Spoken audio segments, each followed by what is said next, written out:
పాదయాత్రకు మీ అందరి ఆశీర్వాదం ఉంటుందని ఆశిస్తూ, బండ్ల గణేష్ గారు ఇదే షాద్నగర్ నుంచి హైదరాబాద్లో ఒక చిన్న నటుడిగా మొదలుపెట్టిన ప్రయాణం ఈ రోజున ఒక బ్రాండ్గా, బండ్ల అంటే ఒక బ్రాండ్, బండ్ల అంటే ఒక వ్యక్తి కాదు, బండ్ల గణేష్ అంటే ఒక శక్తి. పర్సనల్గా నాకు గణేష్ అన్నతోటి నాకున్న పరిచయం 30 సంవత్సరాల పై మాటే, 32 ఏళ్ళు. నాకు మొదటిసారి కలిసినప్పుడు కరెక్ట్గా వారం 10 రోజుల్లోనే ఆర్టిస్ట్గా చేస్తున్నప్పుడు నాకు కమ్యూనికేషన్ లేదు. అంటే ఫోన్ కానీ, అప్పుడు ఫోన్ కూడా లేదు, పేజర్ ఉండేది అనమాట. ఎవరన్నా ఫోన్ చేసి ఆర్టిస్ట్గా మాకు కావాలి అని చెప్పడానికి పేజర్ ఉండేది. నేను ఈ మాట ఇప్పుడే కాదు, చాలా సందర్భాల్లో చెప్పుకున్నాను నేను. అది ఈ పరిశ్రమలో నాకు మొదటిసారిగా అవకాశం నాగార్జున గారు ఇస్తే, వైవిఎస్ చౌదరి గారి డైరెక్షన్లో, ఆ తర్వాత మొదటి సినిమాగా మాస్టర్ రిలీజ్ అయితే నాకు ఎవరన్నా సహాయం చేశారు అని అంటే అది గణేష్ అన్న మాత్రమే. ఎందుకంటే నాకు అది ఆ రోజు చాలా ముఖ్యం. మనకి టెలిఫోన్, ట్రంక్ కాల్స్ ఇలాంటివి ఉన్నప్పుడు ఒక ఇంపార్టెంట్ విషయాన్ని చెప్పాలి అన్నప్పుడు గంటలు, రోజులు తరబడి జరిగేది. అలాంటిది ఆ రోజు నా కమ్యూనికేషన్ అనేది, అప్పుడు అది ఎంత కాస్ట్ కూడా తెలుసా మీకు? అది 4000 5000 ఉండేది. అది రే శివ ఇది ఉంచుకోరా, ఎందుకంటే రూములకు రెంట్లు కట్టడానికి కూడా డబ్బులు ఉంటాయి కాదు, తనకు తెలుసు. సో అలా మా ఇద్దరి మొదలైన పరిచయం. గణేష్ అన్న ఈరోజు ఇంతవరకు వచ్చాడంటే దీని వెనకాల చాలా చరిత్ర ఉంది. ఎంతమందికి సహాయం చేసి ఉంటాడు, ఎంతమందికి ఆస్తులు కొనిపెట్టుంటాడు, ఎంతమందికి తనకు తెలిసిన ఒక మాట సహాయాన్ని వాళ్ళు కోట్ల రూపాయలు సంపాదించుకునే స్టేజ్కి తీసుకెళ్ళగలిగాడు. ఇదంతటి కారణం ఏంటంటే మనకు మనిషికి కావాల్సింది ఒక మంచి మనసు, ఒక మంచి సంకల్పం. వీడు బాగుండాలి, వీళ్ళు బాగుండాలి, నన్ను నమ్మి వచ్చారంటే వీళ్ళు నాకన్నా బాగుండాలి అనుకునే ఒక మనస్తత్వం బండ్ల గణేష్ అన్నది. అలాగే చంద్రబాబు గారి విషయంలో అసలు పార్టీలతో సంబంధం లేదు. గణేష్ అన్న అందరవాడు. స్వతహాగా తన కాంగ్రెస్ అభిమాని చెప్పి ముందు నుంచి ఆయన చెప్పాడు, అది మనందరం చూసాం. ఇప్పుడు చెప్తాడు, రేపు చెప్తాడు. మాట మార్చే రకం కూడా కాదు. ఒకవేళ తప్పు చేస్తే లేదు లేబాయ్ పొరపాటు అయిపోయిందని చెప్పే రకం. అది ఎవరికి ఉంటుందంటే ఒక నిజాయితీపరుడికి మాత్రమే అటువంటి లక్షణం ఉంటుంది. తప్పు జరిగినప్పుడు క్షమాపణ చెప్పడం తప్పు కాదు, పొరపాటు జరిగినప్పుడు నేను మన్నించండి అంటాం తప్పు కాదు. అలాంటి ఒక మంచి మనిషి అంటే బండ్ల గణేష్ గారు. ఏదో ఇప్పుడు చంద్రబాబు గారు ఎందుకు అనుకోవాలి అసలు చంద్రబాబు నాయుడు గారి గురించి? ఆయనకి చంద్రబాబు నాయుడు గారు చేసిందే ఉంది, ఏమీ లేదు. కానీ తీసుకొని ఇన్ని కోట్ల మందికి జీవితాలను ఇచ్చిన మహా మనిషి జైల్లో ఉండటం ఏంటనేది ఆయన మనసులో పడింది. ఆ రోజున పడి ఒక ఏదైతే మనకి కృష్ణా గోదావరి నదులు ఒక చిన్న డ్రాప్తోనే మొదలైతాయి, అలాంటి ఒక డ్రాపు ఒక మహా ఉద్యమంగా మార్చగలిగాడు. ఆ మహా ఉద్యమమే ఆ నాయకుడు చంద్రబాబు గారు బయటికి రావడానికి అంతమంది జనాలు, అన్ని కోట్ల మంది జనాల యొక్క ఒక వైబ్రేషన్ ఆయన బయటికి రావడానికి కారణమైంది. ఆ కృతజ్ఞత భగవంతుడికి ఏదైతే తను మాట ఇచ్చాడో, మా నాయకుడు ప్రజల మనిషి బయటికి రావాలని కోరుకున్నాడు. ఆ కోరిక మేరకు ఆ భగవంతుడు కరుణించి ఆ రోజున బాబు గారికి బెయిల్ రావడం, బయటికి రావడం. ఆ తర్వాత ఏం జరిగిందో మీరు అందరూ చూశారు. మరి ఊరికే మాటలంటాం అందరికీ సాధ్యమే, ఎవరైనా అనొచ్చు ఒక మాట. కానీ తన అన్న మాట ప్రకారం ఈ రోజున షాద్నగర్ నుంచి, అంటే తనకి ఏదైతే తన జీవితం మొదలైన ఈ ప్లేస్ నుంచి వెంకన్న దగ్గరికి మొదలుపెట్టాడు ఈ ప్రయాణం. ఇవాళ తను ఒక 40-50 మందితోటి మొదలు పెడుతున్నాడేమో, కానీ ఇది అక్కడికి వెళ్ళేసరికి ఒక మహాసముద్రం లాగా మారిద్ది. మనందరం చూస్తాం. నేను కూడా వస్తాను నీతో అన్నాడు. నువ్వు కాదబ్బాయి, నువ్వు అక్కడ దాకొద్దు, నువ్వు బయలుదేరే దగ్గర ఉంటే చాలు అని అన్నాడు. ఎందుకంటే ఇది తను చేసేది దేని గురించి? తనకి లాభం లేదు దీంట్లో, తనకు వచ్చేది లేదు. డైరెక్ట్గా నేను ఇక్కడి నుంచి బస్కి వెళ్ళిపోయి శుభ్రంగా ఫ్లైట్కి వెళ్ళిపోయి దర్శనం చేసుకొని రావచ్చు. ఈజీ, చాలా ఈజీ. మాట ఇచ్చాడు, భగవంతుడి దగ్గరికి వెళ్ళాడు, దండం పెట్టుకున్నాడు, థ్యాంక్స్ చెప్పాడు, ఇది ఓకే. కానీ అలా కాదు. తను ఏదైతే అనుకున్నాడో అనుకున్న మాట మీద నిలబడాలి అనేది ఒక సంకల్పం ఏదైతే ఉంటుందో ఆ మనిషి ఇప్పుడు మనం చూస్తున్న ఈ బండ్ల గణేష్ గారు ఇంకా ఎక్కడో చూస్తాం, మనం ఇంకా వేరే లెవెల్లో చూస్తాం. ఏ మనిషికైనా అంతేనండి, నాట్ ఓన్లీ బండ్ల గణేష్ గారు, ఎవరైనా సరే ఇక్కడ నిజాయితీ ఉండాలి. ఇక్కడ నిజాయితీ ఉంటే నేచర్ మనతో వస్తుంది, సమాజం మనతో వస్తుంది. అలా గణేష్ అన్న ఈరోజు మొదలుపెట్టినటువంటి ఈ ప్రయాణం మనం చివరి వరకు కూడా వెంకన్న తోడుగా యావత్ 2 రాష్ట్రాల తెలుగు ప్రజలు ప్రపంచంలో ఎక్కడైతే ప్రపంచవ్యాప్తంగా ఒక ఉద్యమాన్ని క్రియేట్ చేయగలిగాడో ఆ రోజున ఆ ప్రపంచవ్యాప్తంగా ఉన్న తెలుగు ప్రజలందరి ఆశీస్సులు గణేష్ అన్నకుంటాయి.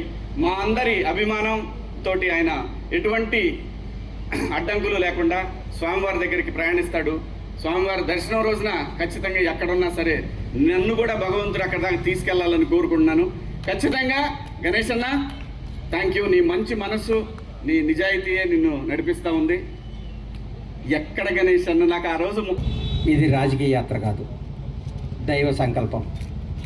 దేవుడుకు మొక్కుకున్న మొక్కు, దేవుడు నాకు ఇచ్చిన నా కోరికను తీర్చినందుకు ఆయన మొక్కును రుణం తీర్చుకోవటమే. దయచేసి ఇది రాజకీయ యాత్ర కాదు, ఏ రాజకీయ పార్టీలకు సంబంధం లేదు. ఇది నేను అభిమానంతో వెంకన్న కొండకు ఇక్కడి నుంచి నడిచి వెళ్తున్నా. ముఖ్యంగా నాకు జన్మనిచ్చిన నా తల్లిదండ్రులకు, నాకు బతుకునిచ్చిన నా షాద్నగర్ గడ్డకు, 4.5 దశాబ్దాల కిందట ఈ ఊర్లో అడుగుపెట్టాము. మామూలు కుటుంబంగా అడుగుపెట్టిన మాకు ఈ స్థాయి, ఈ స్టేటస్, ఈ అంతస్తు ఇచ్చిన ఈ షాద్నగర్ గడ్డ ఈ ప్రపంచంలో నాకు ఎంత ఇష్టమైన గడ్డ. అలాగే నా జీవితానికి అర్థం చెప్పి నేనున్నాను అని నన్ను ముందుకు నడిపించిన నా దైవ సమానులు పవన్ కళ్యాణ్ గారికి ఈ సందర్భంగా ఇంకొకసారి హృదయపూర్వక కృతజ్ఞతలు తెలియజేసుకుంటూ నా అడుగు ముందుకేస్తున్నాను. ఇది విచిత్రమో దైవ నిర్ణయమో నాకు తెలియదు. నేను హైదరాబాద్ మెగాస్టార్ చిరంజీవి గారిని చూద్దామని పోయా. ఫస్ట్ ఆయన హీరోగా నటించిన సినిమా నా థియేటర్లో ఆడుతుంది. ఈరోజు ఇక్కడ సంకల్ప యాత్ర మొదలు పెడుతున్నా. ఎందుకంటే నాకు అదృష్టం ఉంది. ఇది సంకల్పం. ఓ రోజు నిద్ర ఉదయాన్నే 4 గంటకి 4:30కి నేను నిద్రలేసి అలవాటు. లేవంగా నేను ఆ ఫోన్ చూస్తే నంద్యాలలో చంద్రబాబు నాయుడు గారు అరెస్ట్ చేస్తున్నారు అని చెప్పారు. షాక్ అయిపోయాను. ఏంద్రా నాయన చంద్రబాబు గారిని అరెస్ట్ చేయటం అని. నేను అనుకున్నాను చంద్రబాబు గారిని గుంటూరు తీసుకొస్తారు, అక్కడ బెయిల్ ఇస్తారు. బెయిల్ ఇచ్చినాక ఒక నాయకుడు 15 ఏళ్ల పాటు ముఖ్యమంత్రిగా చేసిన మహోన్నత వ్యక్తి, 40 ఏళ్ల సుదీర్ఘ రాజకీయ జీవితం కలిగిన వ్యక్తి, ప్రపంచవ్యాప్తంగా తెలుగు వాడికి గుర్తింపు తీసుకున్న మహోన్నత శక్తి ఆయనకి ఎందుకు జరుగుద్దులే అనుకున్నాను. సాయంత్రం వరకు ఆ నిద్రాహారాలు మాని చూస్తూ ఉన్నాను, ఎప్పుడు వస్తుందని. రాంగాలే ఆయన జైలుకి పంపిస్తున్నామన్నారు. అప్పుడు కూడా మనసును చంపుకున్నాను. రాజమండ్రి జైల్లోకి వెళ్ళే లోపు డెఫినెట్గా సార్కి బెయిల్ వస్తుంది, ఏం కాదు ఇది కూడా ఆయనకి ఒకడు తెలుగు ప్రజలకు తెలుస్తుందిలే ఇది నిజమేంటో అబద్ధమేంటో అనుకుంటూ ఉండగానే లోపలికి వెళ్ళారు. 1వ రోజు, 2వ రోజు, 3వ రోజు, 4వ రోజు, అలా రోజులు గడుస్తున్నాయి. సార్ బయటికి రావట్లేదు. లోపల ఏం చేస్తున్నారని చిన్న టెన్షన్, చిన్న భయం స్టార్ట్ అయింది. ప్రతిరోజు ప్రతి క్షణం ఈయన ఎప్పుడు బయటకు వస్తాడా అంటూ ఉండేవాడు. ప్రతిరోజు నేను అందరితో మాట్లాడుతూ ఉంటే నేను ప్రతిరోజు వాయిదా ఉన్నప్పుడల్లా సుప్రీంకోర్టుకి వెళ్ళడం జరిగేది. ఎందుకు? అందరికంటే ఆ తీపి వార్త, ఆ మంచి వార్త, సార్కి బెయిల్ వచ్చింది అన్న మాట నేనే వినాలి ఫస్ట్ అన్న స్వార్థంతో ప్రతిరోజు ఢిల్లీ వెళ్ళి కూర్చుంటూ ఉండేవాడిని. ఢిల్లీ వెళ్ళి కూర్చుంటే ఒకరోజు కంపల్సరీ ఈయనకి బెయిల్ వస్తుంది, అందరూ హ్యాపీగా ఉండండి అందరం అనుకోవటం జరిగింది. మాట్లాడుకున్నాం. ఆ రోజు మా శివాజీకి చెప్పాను, శివయ్య ఈసారి సార్కి బెయిల్ వచ్చేస్తుంది, ఇంకా హ్యాపీ, ఇంకేం కదంటే మనడు అన్న రోజు మా వాడు నీది యథార్థవాదే లోక విరోధి, వాడు యథార్థాలు మాట్లాడతాడు కాబట్టి మా తమ్ముడు ఎప్పుడు లోకానికి విరోధి అవుతుంటాడు. ఎవరు ఏమనుకున్నా, ఎవరు ఎన్ని అనుకున్నా, ఏదనుకున్నా మా వాడు స్టైల్ మారదు, మా వాడు పందా మారదు. ఇది ఏం చెప్పిందో అదే మాట్లాడతాడు. మనస్సాక్షినే మాట్లాడే వ్యక్తి శివాజీనే మాట్లాడుకున్నాను. తెలంగాణలో జడ్జి గారి ముందు కూర్చున్నాను. సార్కి వచ్చింది బెయిల్ వస్తుంది, 1 గంటలో సార్ బెయిల్కి వచ్చేస్తుంది, హైదరాబాద్ వెళ్ళిపోతే ఆనందం చూస్తే ఆ గౌరవ న్యాయస్థానంలో ఆ జడ్జి గారు ఒకటే మాట అన్నారు, ఇది నాట్ బిఫోర్ మీ అని ఫైల్ పక్కన పడేశారు. గుండె జారిపోయింది. అప్పటికే దాదాపు 43 రోజులు 42 రోజులు అయిపోయింది. ఇంకెప్పుడు బెయిల్ వస్తుందని చిన్న భయం స్టార్ట్ అయింది. నడుచుకుంటూ బయటకు వచ్చాను. ఆకాశం వైపు చూశాను. 7 కొండల వాడు కనపడ్డాడు. అయ్యా మానవ మాత్రులు ఇది చేసే పనిలా కనిపిస్తలేదు.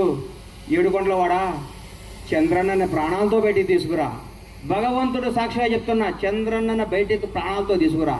ఆయనకి పదవి రావాలనో అధికారం రావాలి, ఇవన్నీ నేను మొక్కోరా. ప్రాణాలతో ఆయన బయటకు వస్తే నా గడప నుంచి నీ గడప దాకా నడిచొచ్చి నీ మొక్కు తీర్చుకుంటానయ్యా, నువ్వే చంద్రబాబు గారిని కాపాడాలని మొక్కోవటం జరిగింది. ఆ రోజు మామూలుగా వచ్చాను. తర్వాత ఉద్యతం కేబీఆర్ పార్క్ దగ్గర ఓ రోజు వచ్చి అందరు మీడియా వాళ్ళు, సార్ ఏం చెప్తారని మీడియా మొత్తులు అందరూ నన్ను అడిగారు.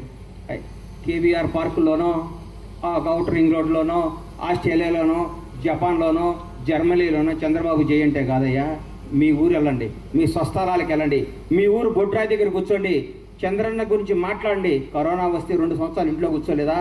నెల రోజుల పాటు మనకి బతుకునిచ్చిన చంద్రబాబు నాయుడు గారి కోసం మనం నెల రోజులు కష్టపడలేమని ఉద్యమాన్ని తెరలేపితే సోదరి మండలి ఆ రోజు ఐటీ పీపుల్స్ అందరూ, మన తేజస్విని కానీ ఆ టీం అందరూ కానీ, మా శివాజీ కానీ, మేము అందరం ఒక టీంగా వచ్చి గచ్చిబౌలిలో ఆ రోజు అద్భుతమైన జరిగి భగవంతుడి దయ వల్ల, ఏడుకొండల వారి ఆశీస్సుల వల్ల, దైవ సంకల్పంతో 52వ రోజు మహానేత, తెలుగు జాతి గర్వించదగ్గ తెలుగు బిడ్డ నారా చంద్రబాబు నాయుడు గారు బయటకు వస్తుంటే నాలో టెన్షన్, ఏ విధంగా ఉన్నారో, లోపల ఎట్లున్నారో, 52 రోజుల పాటు ఎలా కుంగిపోయి ఉన్నారని బయటకు వస్తుంటే జూలు వడిచిన సింహంలాగా, తెలుగువాడి గర్వంలాగా, తెలుగువాడు తేజస్సులాగా, నేనున్నా, ఈ జైళ్ళు, ఈ వ్యక్తులు, ఈ కుతంత్రాలను నేను చేయలేవు, తెలుగు ప్రజల కోసం నేనున్నాని అడిగేస్తుంటే ఆ ఉత్సాహంతో ఉర్రెక్కింది. ఆ రోజు నుంచి దయచేసి రాజకీయంగా కానీ కాంట్రవర్సీగా చూడొద్దని చేతులెత్తి నమస్కరిస్తూ మీకు తెలియజేసుకుంటూ, ఈ యాత్ర విజయవంతం కావాలని, ఈ యాత్ర ద్వారా ఏడుకొండల వాడు ఆశీస్సులు పొందాలని, నాతో పాటు నా అడుగు ప్రతి చంద్రబాబు అభిమాని అడుగుది, ప్రతి తెలుగువాడి అభిమానం అడుగుది. ఈ అడుగు నాది కాదు, ఈ కోట్ల మంది తెలుగు ప్రజలు అడిగిది. జై చంద్రబాబు. ఈ అవకాశం ఇచ్చిన ఏడుకొండల స్వామికి, నాకు సహకరించిన నా షాద్నగర్ ప్రజలందరికీ హృదయపూర్వక ధన్యవాదాలు తెలియజేసుకుంటూ, మీ సహాయ సహకారాలు, మీ అభిమానం, మీ ఆశీస్సులు ఉండాలని కోరుకుంటూ సెలవు తీసుకుంటున్నాను. Thank you. అన్న గణేష్ అన్న సంకల్ప యాత్ర ఈరోజు ఈ కార్యక్రమం ప్రారంభించినందుకు, వారు మంచి సంకల్ప యాత్రని కార్యక్రమం శ్రీకారం చుట్టారు కనుక తెలుగువాడిగా నా బాధ్యతగా రావాలని దంపతులతో రావడం జరిగింది. ఈరోజు సోమవారం ఆశీస్సులు వారికి మనకి ఉండాలని, వారు చేస్తున్న ఈ సంకల్ప యాత్ర చాలా గొప్పదని చెప్పాలి. ఎందుకంటే ఆ రోజు మహనీయుడు చంద్రబాబు నాయుడు గారు కష్టాలు ఉండేటప్పుడు వారు అండగా ఉండి, వారికి నా బాధ్యతగా నేను అండగా ఉండాలని వారు సంఘీభావం చెప్పి ఎంతోమందికి స్ఫూర్తినిచ్చారు. ఆ రోజే నేను కలిశాను, వారికి చెప్పాను, అన్న చాలా మంచి కార్యక్రమం చేశావు, అండగా ఉన్నామని చెప్పేసి కలడం జరిగింది. వారితో పాటు దేశ విదేశాల్లో ఉన్న ప్రతి తెలుగువాడు కూడా స్పందించి ఆ రోజు సంకల్పించారు. వారు కూడా, శివాజీ గారు కూడా స్పందించి వారికి అండగా ఉన్న సందర్భాలు గుర్తు చేసుకోవాలి. అయితే అన్న చేస్తున్న సంకల్ప యాత్రకి చాలామంది తెలుగు ప్రజలు కూడా సంఘీభావం చెప్తున్నారు. వారు చెప్పినట్లుగా, శివాజీ గారు చెప్పినట్లుగా 100% ఇక్కడ బయలుదేరిన వారు పదుల సంఖ్యలో ఉండొచ్చు, కానీ చివరి చేరే వరకు మాత్రం ఖచ్చితంగా వేల మంది చేరే పరిస్థితి కనిపిస్తుంది. ఖచ్చితంగా ఈ యాత్ర వారు సోమవారం ఆశీర్వాదంతో ముందుకు నడుస్తుంది. అలాగే మేము కూడా ఇప్పుడు అనుకున్నాం, ఖచ్చితంగా చివర అక్కడ కూడా వారితో సోమవారం దర్శనం కూడా చేయాలనుకుంటున్నాం.